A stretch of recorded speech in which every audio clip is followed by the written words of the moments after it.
Europa, año 1408. Los salones siguen siendo grandes, los muros siguen cubiertos de tapices y las coronas aún brillan cuando la luz entra. Pero si uno se acerca a los cofres, si escucha con atención a los administradores y no a los trovadores, descubre la verdad. El dinero se está acabando. No es una crisis repentina, es una erosión lenta, constante, casi invisible. Décadas de guerras internas, cruzadas fallidas, disputas dinásticas y ejércitos permanentes han hecho algo que ningún enemigo logró del todo: vaciar las arcas de la nobleza cristiana. Los reyes siguen gobernando, pero gobiernan endeudados. Los nobles conservan tierras, pero las tierras ya no rinden como antes. La fe, que durante siglos fue el centro del orden social, comienza a cargarse con una nueva función: sostener el sistema económico. En ese contexto es que nace la Societas Draconistarum. Segismundo de Luxemburgo, rey de Hungría, no era un hombre ingenuo. Había recorrido cortes, negociado alianzas y visto caer reinos que parecían eternos. Sabía algo que muchos preferían ignorar: la cristiandad estaba perdiendo territorio e influencia. El avance del Imperio Otomano no solo amenazaba ciudades y fortalezas, amenazaba las rutas comerciales, impuestos fronterizos, peajes fluviales, mercados enteros. Cada ciudad que caía no era solo una derrota militar, era una pérdida de ingresos futuros. Hungría, situada en el corazón de Europa Central, era una bisagra económica. Desde allí pasaban rutas que conectaban el oeste cristiano con el balcánico y el Mar Negro. Perder ese control significaba algo muy concreto: menos plata, menos granos, menos capacidad de pagar soldados. Un rey que no puede pagar, no puede mandar. Segismundo entendió que ya no bastaban las alianzas coloniales, no bastaban las promesas vacías, ni pactos que se rompían al primer cambio de viento. Se necesitaba algo más fuerte, algo que mezclara obediencia política, el celo espiritual y el beneficio económico. Es así que el 12 de diciembre de 1408, Segismundo y su esposa Bárbara de Cilli fundaron formalmente la Societas Draconistarum, o la Sociedad del Dragón. Se hablaba de defender la cruz, proteger la fe, de combatir al enemigo del cristianismo. Todo eso era cierto, pero no era lo único. La orden no se estructuró como las viejas órdenes militares, llenas de votos monásticos y pobreza espiritual. Esta no estaba pensada para monjes guerreros, sino para reyes, príncipes y grandes señores, personas con tierras, con impuestos y rutas bajo su control. Cada miembro juraba lealtad al monarca y a la causa cristiana, pero también juraba por algo más profundo, aunque no siempre escrito con claridad, que era el no dejar caer el sistema, porque si uno caía, los demás sentían el impacto. El símbolo elegido no fue casual. El dragón, en la mentalidad medieval, no era solo una bestia malvada, era un guardián, un ser que custodiaba algo valioso: oros, secretos, poder antiguo. Cuando un noble ingresaba en la orden, su territorio quedaba marcado, con una advertencia implícita: ese lugar formaba parte de una red mayor. Atacarlo tenía consecuencias que iban más allá del campo de batalla. A principios del siglo XV, la nobleza ya no era solo una clase guerrera, era una clase financiera, pues administraban tierras productivas, derechos de paso, mercados, molinos, puertos y ríos. El poder se medía en espadas y en el flujo constante de ingresos, pero este flujo estaba amenazado. Los préstamos de banqueros italianos pesaban como una soga al cuello, las deudas se heredaban, los intereses crecían. Un noble que perdía una guerra podía perderlo todo, inclusive su linaje. La Orden del Dragón ofrecía algo crucial: estabilidad a largo plazo. No prometía riqueza inmediata, sino algo más valioso: en tiempos de crisis, que es no colapsar. En una época donde la palabra tenía peso legal e espiritual, el juramento de la orden funcionaba como un contrato. No estaba escrito en cifras, pero todos entendían sus implicaciones. Un miembro con problemas recibía apoyo político, obtenía el respaldo militar y mantenía legitimidad ante otros príncipes. A cambio, cumplía con la recaudación, protegía las rutas y sostenía el sistema. Romper el juramento no era solo traicionar la fe, era quedar fuera de la red, y quedar fuera significaba aislamiento, ruina y muchas veces la muerte. La defensa de la cristiandad se convierte en un argumento para justificar nuevos impuestos, peajes especiales, aranceles extraordinarios, contribuciones temporales que se vuelven permanentes. No se cobraba en nombre del rey, se cobraba en nombre de Dios. Eso hacía toda la diferencia. Pagar ya no era solo una obligación política, sino un acto moral. Resistirse era sospechoso. Desobedecer era casi una herejía. La Orden del Dragón no inventó esto, pero sí lo sistematizó. Más allá de castillos y ejércitos, el verdadero campo de batalla estaba en las rutas. Ríos como el Danubio, caminos que conectaban el Báltico con el Mar Negro, pasos montañosos que permitían el comercio entre regiones. Controlar una ruta que significaba decidir quién pasa, cuánto paga y quién se enriquece. Los miembros de la orden entendieron pronto que proteger estas rutas era más rentable que conquistar nuevos y lejanos territorios.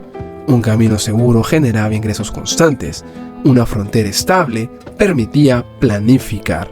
La defensa de la fe era un motivo noble y la economía un incentivo poderoso.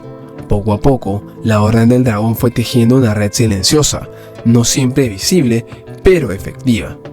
Un príncipe sabía a quién pedir ayuda, un rey sabía en qué rutas podía confiar, y un noble sabía dónde invertir su escaso capital. No era una conspiración secreta, era algo más simple y más poderoso: interés compartido bajo juramento religioso. En los márgenes orientales de esa red, en una tierra pobre pero estratégica, empezaban a tomar forma una familia que pronto llevaría el nombre del dragón como herencia. La familia Draculesti. Pero esa historia aún no empieza del todo, porque antes de Vlad, antes del miedo y de la fama oscura, hubo una decisión simple y brutal que gobernó toda esa época. A continuación, veremos cómo esta red se extiende por Europa y cómo la economía se vuelve aún más dura, y cómo un hombre adopta la imagen de un dragón.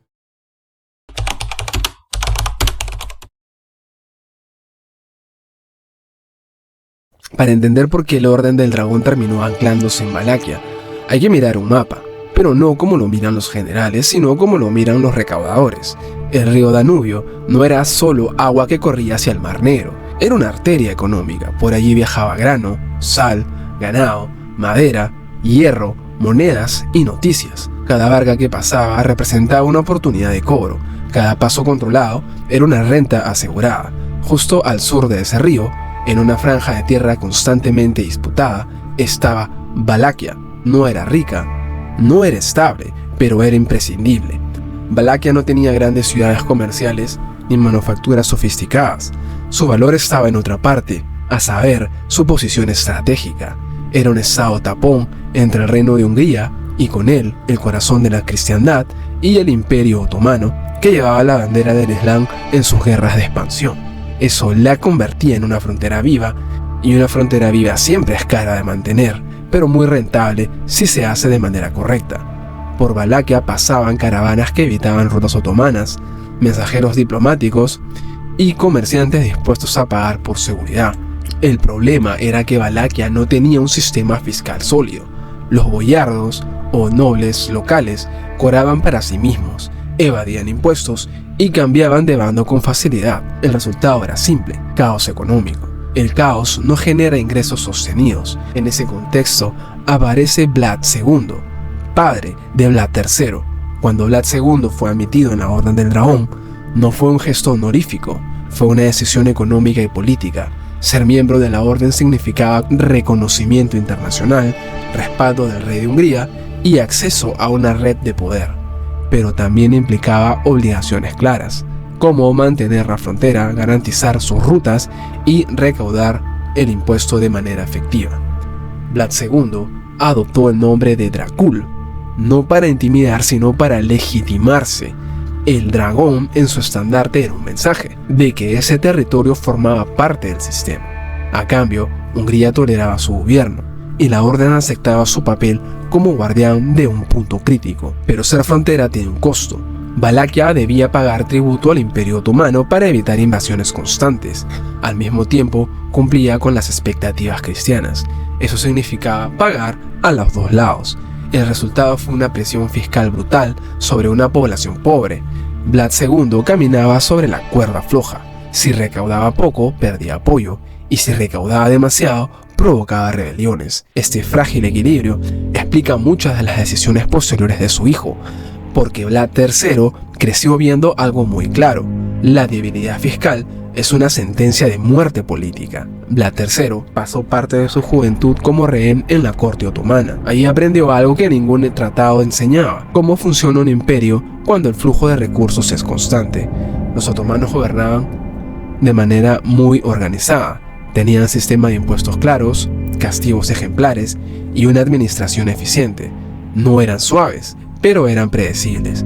Cuando Vlad regresó a Valaquia y tomó el poder, lo hizo con una idea fija: ordenar el caos. Y ordenar en ese contexto significaba una cosa por encima de todas: controlar el flujo de dinero.